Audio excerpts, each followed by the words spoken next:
C'est l'histoire incroyable d'une femme qui s'est réveillée à son propre enterrement. Oui, vous avez bien entendu.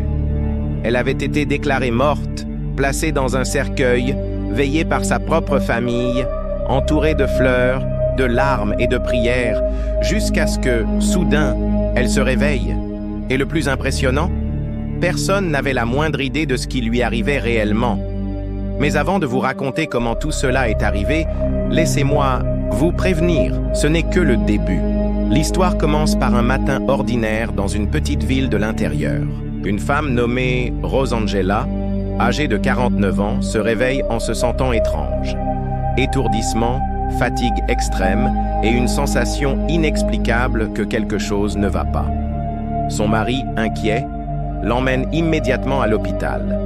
Les médecins l'examinent, mais en quelques minutes, tout change. Rosangela fait un arrêt cardio-respiratoire et malgré les tentatives de réanimation, elle est déclarée morte.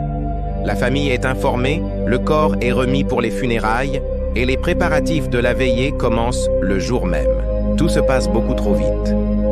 Pendant que le cercueil est scellé, décoré de fleurs et transporté à la chapelle de la ville, personne ne se doute de ce qui est sur le point de se produire.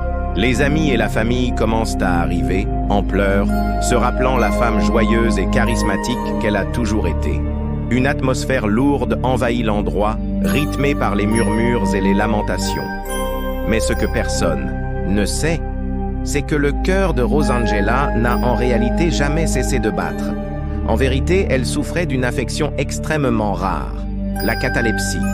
La catalepsie est un état dans lequel la personne perd complètement toute capacité de mouvement, les signes vitaux deviennent presque indétectables et les muscles se figent totalement.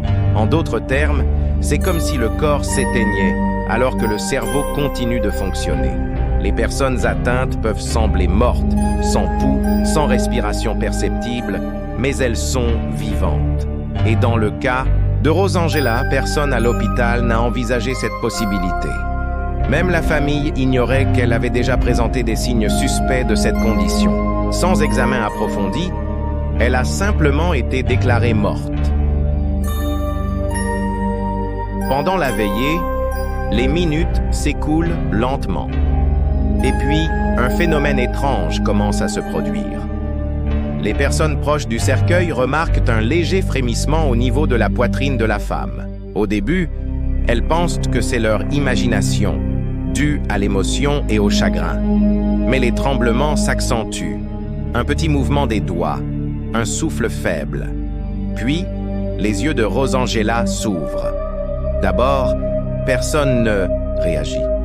C'est impossible. Comment quelqu'un sur le point d'être enterré peut-il ouvrir les yeux en pleine veillée? Un cri brise le silence. Et c'est la panique. Des gens courent.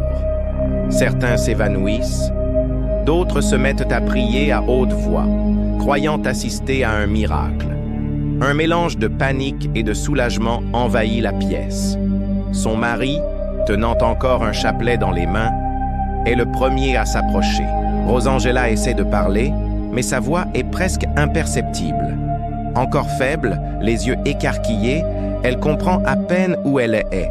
Mais ses premiers mots sont « Pourquoi pleurez-vous pour moi ?» Les secouristes sont de nouveau appelés et, cette fois, Rosangela est transportée en urgence dans un hôpital de référence.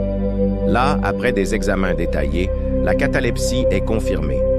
Elle n'était pas morte. Elle ne l'avait jamais été. Ce qui s'est produit, c'est une erreur médicale effrayante et une méconnaissance d'une maladie rare qui a failli entraîner un enterrement prématuré. Mais le plus effrayant, Rosangela se souvient de tout. Pendant qu'elle était en état cataleptique, elle pouvait entendre les gens autour d'elle. Elle a entendu les prières, les pleurs, les discours d'adieu. Elle a entendu le bruit du cercueil qui se referme. Et malgré ses efforts, elle ne pouvait ni bouger, ni crier. La sensation d'être prisonnière de son propre corps, incapable de communiquer, tout en étant traitée comme morte, a été décrite par elle comme un cauchemar éveillé. Et c'est cette angoisse qui, selon les médecins, a provoqué une décharge d'adrénaline si puissante qu'elle l'a sortie de son état cataleptique. Une réaction de pur désespoir qui, par chance, est survenue avant l'enterrement. Mais imaginez si cela avait été quelques minutes plus tard.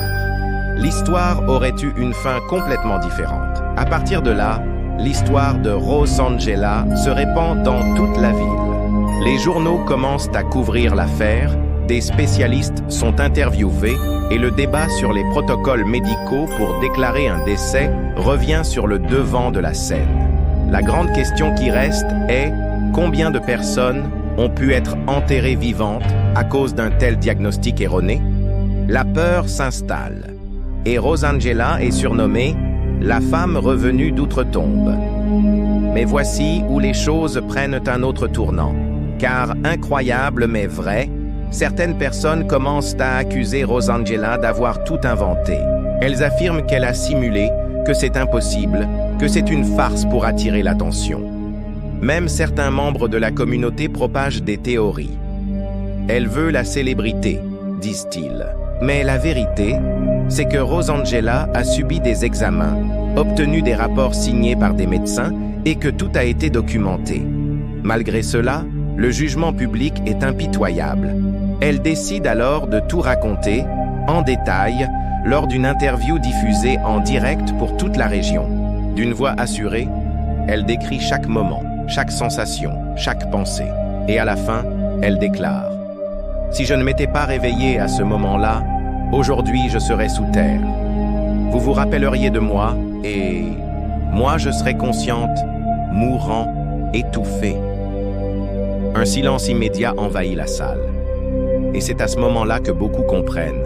Ce n'est pas seulement une histoire étrange, c'est un avertissement.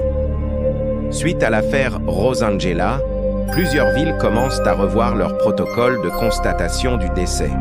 Des équipements plus modernes sont achetés et des formations sur les maladies rares comme la catalepsie sont intégrées au programme des professionnels de santé.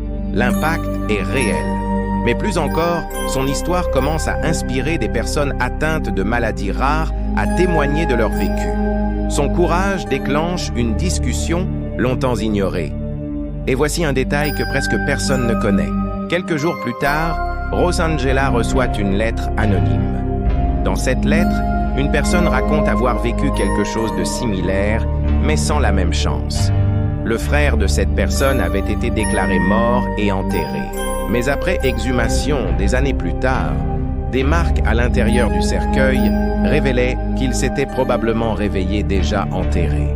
La lettre disait « Mon frère n'a pas eu la seconde chance que vous avez eue. Votre histoire peut empêcher d'autres morts comme la sienne. » Rosangela conserve cette lettre comme un trésor. Aujourd'hui, elle participe à des campagnes de sensibilisation, donne des conférences et ne quitte plus un petit enregistreur avec un bouton d'urgence qu'elle porte autour du cou.